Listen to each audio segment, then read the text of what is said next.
Leitura do dia. Primeira leitura.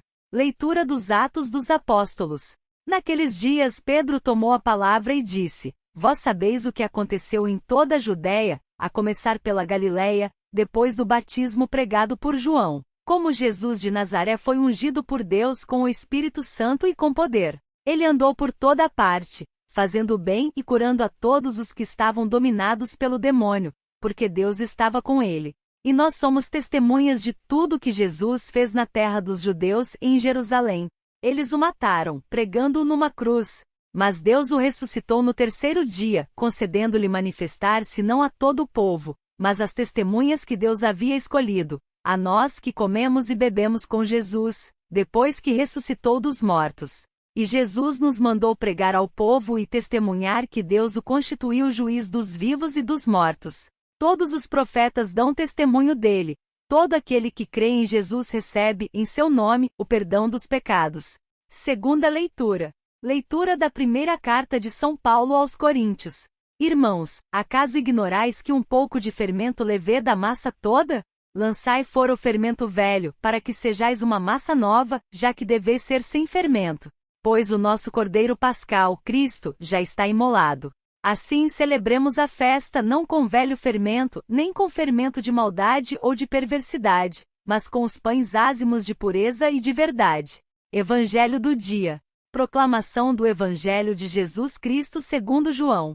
No primeiro dia da semana, Maria Madalena foi ao túmulo de Jesus, bem de madrugada, quando ainda estava escuro, e viu que a pedra tinha sido retirada do túmulo.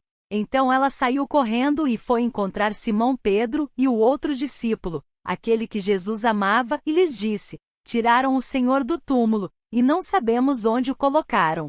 Saíram então Pedro e o outro discípulo e foram ao túmulo. Os dois corriam juntos, mas o outro discípulo correu mais depressa que Pedro e chegou primeiro ao túmulo. Olhando para dentro, viu as faixas de linho no chão, mas não entrou. Chegou também Simão Pedro, que vinha correndo atrás, e entrou no túmulo. Viu as faixas de linho deitadas no chão e o pano que tinha estado sobre a cabeça de Jesus, não posto com as faixas, mas enrolado num lugar à parte.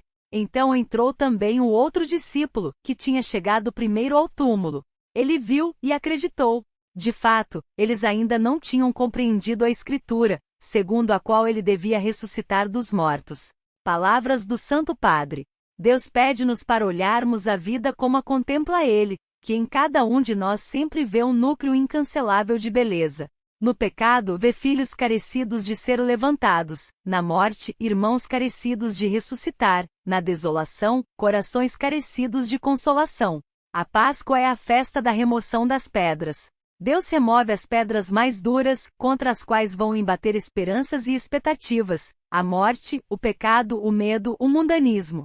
A história humana não acaba frente a uma pedra sepulcral, já que hoje mesmo descobre a pedra viva Jesus ressuscitado.